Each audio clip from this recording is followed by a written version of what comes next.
সব হরমোনের খেলা সিরিজে আজকে আমরা যে হরমোনটা নিয়ে আলোচনা করবো সেই হরমোনটা হচ্ছে এডিএইচ। তোমরা সবাই জানো এডিএইচ এর ফুল মিনিং হচ্ছে অ্যান্টি ডাইউরেটিক হরমোন। তাহলে বলো এডিএইচ এর ফুল মিনিং কি?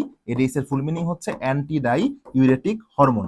এখন তোমরা চিন্তা করে দেখো এই সব হরমোনের খেলায় এই এডিএইচ এর কাজটা কি, এটা জানতে গেলে তোমাকে আগে জানতে হবে ডাইউরেটিক হরমোনটা আসলে মানে কি। তো ডাইউরেটিক হরমোন জানতে গেলে তোমাকে আগে জানতে হবে ডাইউরেটিক্স জিনিসটা কি। তো খেয়াল করো, ডাই মানে হচ্ছে দুই, ইউরেটিক্স কথাটা ইউরিন থেকে আসছে, ইউরিন মানে হচ্ছে মূত্র বা মূত্র।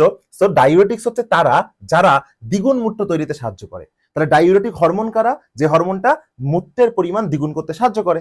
এখন তুমি তাহলে চিন্তা করে দেখো তো, এই যে আমি এখানে যদি তোমাদেরকে বলি যে ডাইউরেটিক কারা, ডাইউরেটিক হরমোন হচ্ছে তারা যারা মূত্রের পরিমাণ দ্বিগুণ করতে সাহায্য করে। তাহলে অ্যান্টি ডাইউরেটিক হরমোন কারা?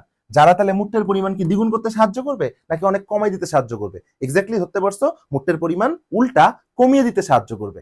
সো অ্যান্টি ডাইউরেটিক হরমোনের কাজই হচ্ছে সেটা, যারা মূত্রের পরিমাণকে দ্বিগুণ না করে উল্টা কমিয়ে দিতে সাহায্য করে।